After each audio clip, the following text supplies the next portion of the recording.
Hello everyone, welcome back to my new video. So friends, आज का जो video है वो रहने वाला है बड़ा दशई का यानी दशहरे का। तो आप सभी को दशहरे की ढेर सारी शुभकामनाएं। माता रानी हम सब पे सदा सर्वदा अपनी कृपा बनाई रखे अनि सम्पूर्ण देश विदेशमा छरिनु भएका हाम्रा सम्पूर्ण नेपाली दाजुभाइ दिदी बहिनीहरूलाई पनि बड़ा दशई को मंगलमय शुभकामना छ। सो गाइस, यहाँ पे आज के दिन के टीका की पूरी तैयारी हो चुकी है। पापा जी सुबह सुबह उठ के मंदिर चले गए हमारे घर का ज्वार माता रानी को चढ़ाने के लिए और वहाँ का ज्वार घर पे ले आने के लिए। अब आप लोग सोच रहे होंगे कि ये ज्वार क्या है। ज्वार को हम लोग नेपाली में जमारा कहते हैं। दोस्तों, दशई वाले दिन टीका हमारे लिए जितना इम्पोर्टेंट होता है उतना इम्पोर्टेंट होता है जमारा। दरअसल टीका लगाने के बाद हमारे बड़े बुजुर्ग अपने आशीर्वाद के रूप में जमारा हमारे या तो हाथों में रख देते हैं या फिर बालों में लगा देते हैं। और जमारा बनाने का या फिर उगाने का प्रोसेस जो है वो नवरात्रि के पहले दिन से स्टार्ट हो जाता है। नवरात्रि के पहले दिन यानी घट स्थापना के दिन थोड़ा सा मकई, जौ और तिल को मिक्स करके मिट्टी में बोया जाता है। वो भी घर के अंदर ही, जहाँ पे हम पूजा करते हैं उसी जगह पे। और पूरे 9 दिन उसे भी पूजा जाता है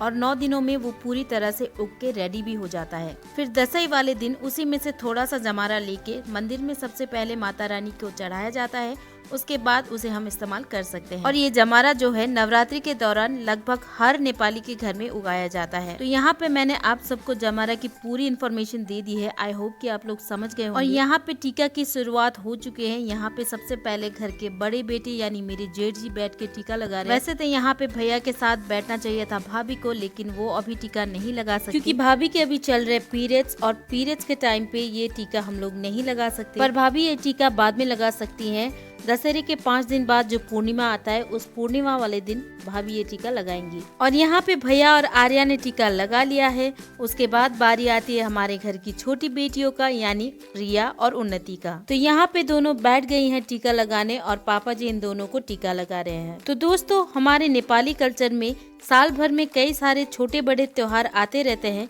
लेकिन दशई को हम लोग सबसे बड़े त्योहार के रूप में मनाते हैं। तो अगर कोई घर से दूर भी रहता है किसी काम के सिलसिले में या फिर पढ़ाई के सिलसिले में, तो वो कोशिश करता है कि इस दशई के टाइम वो घर पे आए और सबके साथ मिलके दशई मनाए। और जो दशई के टाइम अपने घर पे नहीं आ पाता है वो जहाँ पे है वहीं पे अपनी सुविधा के हिसाब से दशई मनाता है। तो यहाँ पे दोनों टीका लगा चुकी थी और उसके बाद बारी आती है घर के छोटे बेटे और बहू की यानी मेरे और मेरे हस्बैंड की। तो हम दोनों यहाँ पे टीका लगाने के लिए बैठ गए थे और आज मैंने पहना है साड़ी, क्योंकि साड़ी पहनना मुझे वैसे भी पसंद है और साड़ी हमारा ट्रेडिशनल वेयर भी है। और आज इतना बड़ा त्योहार है तो साड़ी पहनना तो बनता है। ये साड़ी मैंने खरीदा था पिछले साल की दशई में, लेकिन किसी वजह से मैं उस साल पहन नहीं पाई, तो इस बार मैंने यही साड़ी पहन लिया। वैसे तो दशई के लिए सब लोग शॉपिंग करते हैं, नए नए कपड़े खरीद के पहना जाता है इस दिन। अगर कोई ऐसा इंसान भी होगा जो साल भर भी शॉपिंग नहीं करता होगा तो भी दशई वाले दिन के लिए शॉपिंग जरूर करेगा। लेकिन क्योंकि मेरे पास साड़ी पड़ा हुआ था पिछले साल का, इसे मैंने एक बार भी नहीं पहना था, तो इसीलिए मैंने इस बार दशई के लिए कोई भी शॉपिंग नहीं की। तो यहाँ पे हम दोनों का टीका हो चुका था और मेरे हस्बैंड ने पापा जी के पैरों में झुक के आशीर्वाद लिया। तो वहीं पे मैंने दूर से ही पापा जी का आशीर्वाद लिया प्रणाम करके, क्योंकि हम लोगों में बहुएं अपने ससुर का पैर नहीं छूती है। हम लोगों में औरतें अपने हस्बैंड के अलावा किसी और मेल के पैर नहीं छूती है। लेकिन हम अपनी सास, मासी, फूफी सास इन सब का पैर छूकर आशीर्वाद ले सकते हैं। तो यहाँ पे हमारा टीका हो जाने के बाद मेरी ननद और नंदोई जी ने भी टीका लगा लिया था। मेरी ननद और नंदोई जी ने भी पहले अपने घर पे अपने मम्मी पापा के हाथ से टीका लगाया। उसके बाद यहाँ पे हमारे पापा जी के हाथ से टीका लगाने के लिए आए हैं। इसके बाद वो लोग भी नंदोई जी के रिलेटिव्स के यहाँ टीका लगाने जाएंगे, क्योंकि हमारी ननद का ससुराल पास ही में है। तो वो अपने सास ससुर के हाथ का टीका लगाने के बाद अपने मायके यानी हमारे ससुर जी के हाथ से टीका लगाने उसी दिन आ सकती है, यानी दशई वाले दिन आ सकती है। लेकिन क्योंकि मेरा मायका यहाँ से दूर है और यहाँ पे हमें सारे रिलेटिव्स के यहाँ भी टीका लगाने के लिए जाना होता है, तो आज मैं अपने मायके टीका लगाने के लिए नहीं जा सकती। तो मैं जाऊंगी आने वाले पूर्णिमा वाले दिन। और यहाँ पे आर्यंस और आरव ने भी टीका लगा लिया था। उसके बाद यहाँ पे तीनों बहनें दोबारा से बैठ गई थी, क्योंकि अब बारी थी अपने बुआ जी और फूफा जी के हाथों से टीका लगाने की। लेकिन यहाँ पे बस मेरे नंदोई जी इन लोगों को टीका लगा रहे हैं, क्योंकि मेरी ननद को जो है उनका बच्चा थोड़ा परेशान कर रहा था, तो वो उसे लेकर बैठ गई है। नंदोई जी के टीका लगाने के बाद अब यहाँ पे बारी आती है हमारी अब हम बच्चियों को टीका लगा रहे हैं। तो हमने यहाँ पे बच्चियों को टीका लगाया, आशीर्वाद दिया। उसके बाद पापा जी के हाथों का टीका लगाने के लिए यहाँ पे आ गई थी हमारी 2 मौसी जी।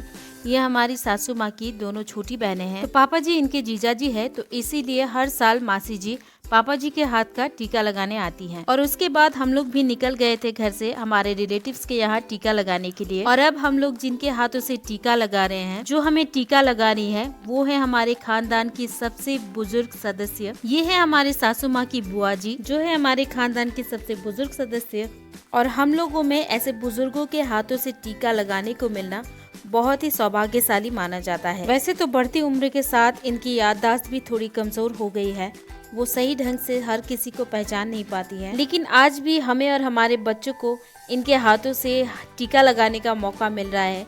इसके लिए मैं अपने आप को बहुत ही सौभाग्यशाली मानती हूँ। और वहाँ पे टीका हो जाने के बाद हम लोग आ गए थे मासी जी के यहाँ। ये वही मासी जी है जो हमारे घर पे गई थी पापा जी के हाथ का टीका लगाने के लिए। हम दोनों का टीका हो जाने के बाद वहीं पे आ गए थे मेरी ननंद और नंदोई जी, और उन लोगों ने भी मासी जी के हाथ का टीका लगाया। और यहीं पे मासी जी के हाथों से टीका लगाने के बाद मैंने खा लिया था खाना, क्योंकि सुबह से मैं भूखी थी, कुछ नहीं खाया था। और फिर खाना वाना खा के वहाँ से निकलते निकलते हम लोगों को हो चुका था काफी ज्यादा लेट, शाम हो चुका था। लेकिन अभी भी हमारा टीका लगाना जो है खत्म नहीं हुआ था। हमें अब और एक मासी जी के यहाँ जाना है टीका लगाने के लिए। तो यहाँ पे हम लोग पहुँच गए थे मासी जी के घर पे। तो यहाँ पे भी मासी जी ने हम लोगों को टीका लगाना स्टार्ट कर दिया। तो यहाँ पे मासी जी ने मास्क इसलिए पहना हुआ है क्योंकि उनकी तबीयत ठीक नहीं थी और उनको काफी ज्यादा खांसी जुकाम हो रखा था, तो इसीलिए मासी जी ने मास्क पहना हुआ है। ये था हम लोगों का आज के दिन का आखिरी टीका, जो कि हम लोगों ने लगाया मासी जी के हाथों से। ये मासी जी भी मेरी सासू माँ की छोटी बहन है, तो इसीलिए हम इन्हें और हमारी जितनी भी मासी जी है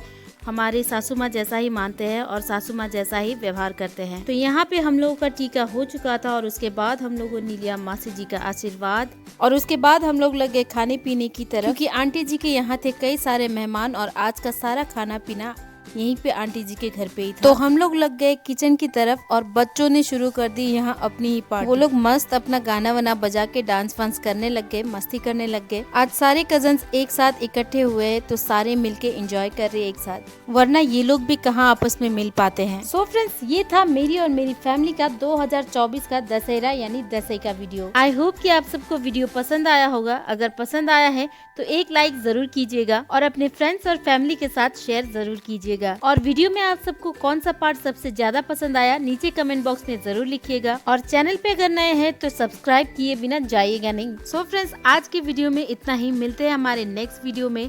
till then take care, stay happy, bye bye.